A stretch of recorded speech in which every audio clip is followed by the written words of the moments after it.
So these bank runs happen faster than anyone can contemplate. Now, so the vulnerabilities in the in-between, who are they? These are banks that have between roughly 200 billion and 900 billion of assets. Jim Rickards delivers a crucial message. It's time to reassess where you keep your money.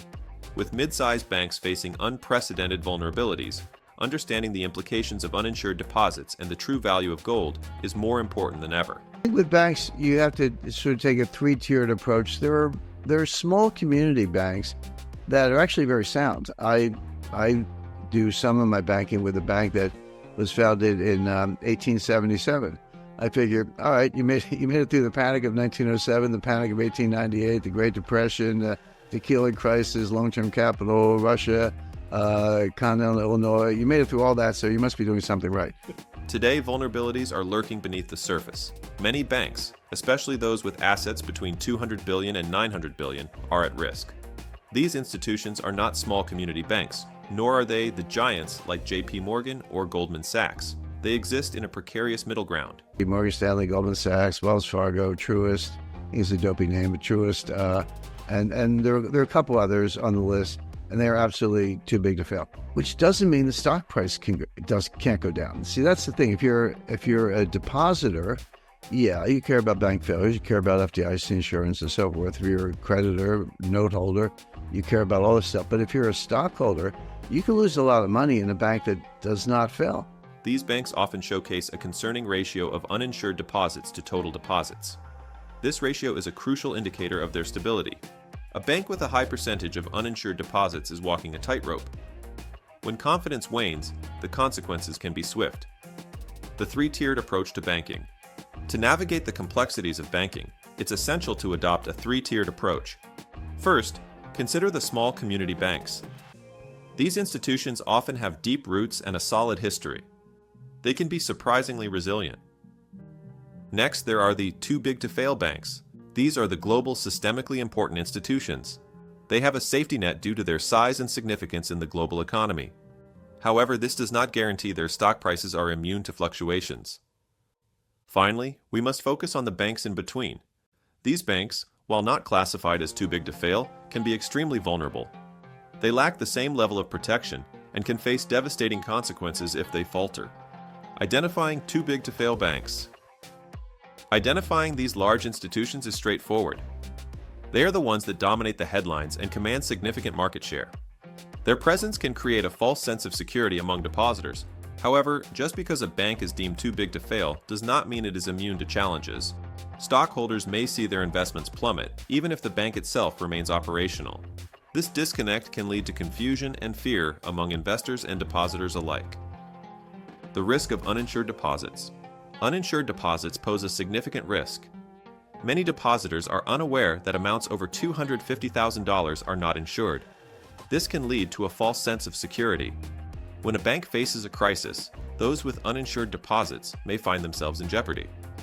The Silicon Valley Bank case provides a stark example. With only 3% of its deposits insured, the majority were at risk. This lack of coverage left many depositors vulnerable when panic set in. The speed at which people withdrew their funds was alarming. The Silicon Valley Bank case study. Looking closely at the Silicon Valley Bank case highlights the dangers of uninsured deposits. The bank had positioned itself as a safe haven for startups and tech companies. However, when the tide turned, the reality was grim. With a high percentage of uninsured deposits, the bank quickly became a target during a crisis. As panic spread, depositors rushed to withdraw their funds. This situation escalated rapidly, showcasing how modern bank runs can occur at lightning speed. The speed of modern bank runs. The speed of modern bank runs is unprecedented. Gone are the days of long lines outside brick-and-mortar banks. Today, a bank run can happen with just a few taps on a smartphone. The digital age has transformed the way people manage their money. When news spreads, depositors can act almost instantly. This creates a cascading effect that can overwhelm a financial institution. The ability to transfer funds online has made it easier than ever to flee from a bank in distress. Gold and the dollar, a complex relationship. The relationship between gold and the dollar is intricate. Many view gold as a safe haven during turbulent times. When the dollar weakens, gold prices often rise. This phenomenon reflects a loss of confidence in fiat currencies. Understanding this dynamic is crucial for anyone looking to safeguard their wealth. Gold remains a tangible asset, unlike paper currencies that are often tied to government debt. As the dollar faces challenges, the allure of gold becomes even more pronounced. In the long term, the pressures on the dollar may lead to a significant increase in gold prices.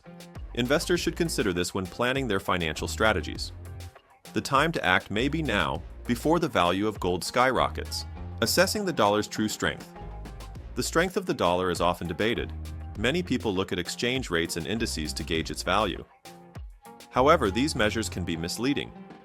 They merely compare the dollar to other currencies. In reality, they do not reflect the dollar's true purchasing power. One of the best ways to assess the dollar's strength is through gold prices. When gold prices rise, it often indicates a weakening dollar.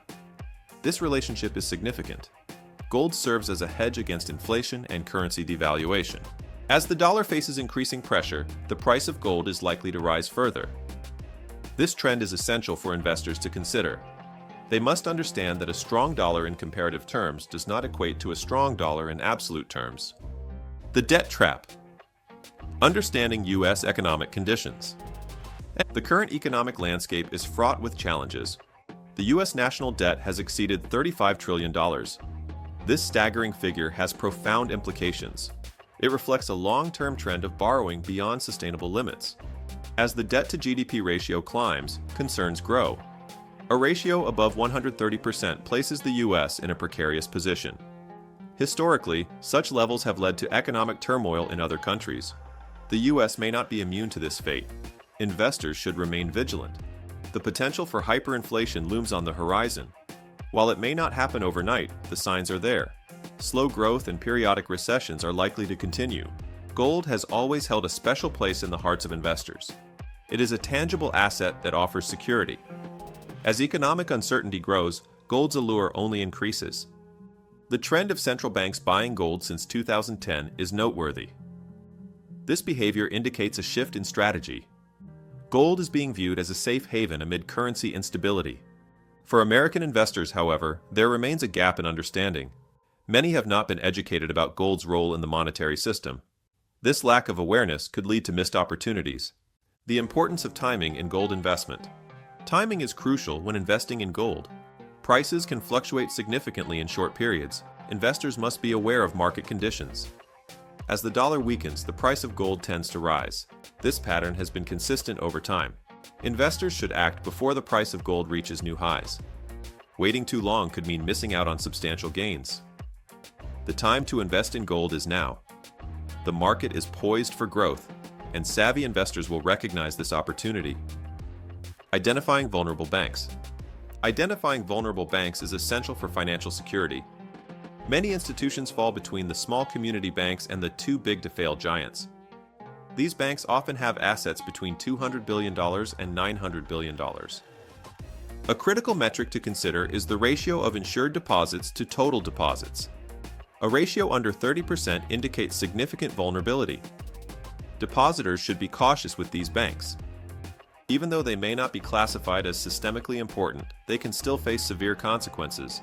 The risks are real, and the time to reassess your banking options is now. What happens during a bank crisis? During a bank crisis, the environment becomes chaotic. Panic spreads quickly, often through digital channels. Depositors may rush to withdraw funds, leading to a cascading effect. In such scenarios, banks can become illiquid almost overnight. The consequences can be dire for both depositors and investors. If you're concerned about your financial security and are thinking about investing, check out the first link in the description. It's the platform I use, Interactive Brokers. Click the link to learn more. Want to learn more about investing? Like this video and subscribe to our YouTube.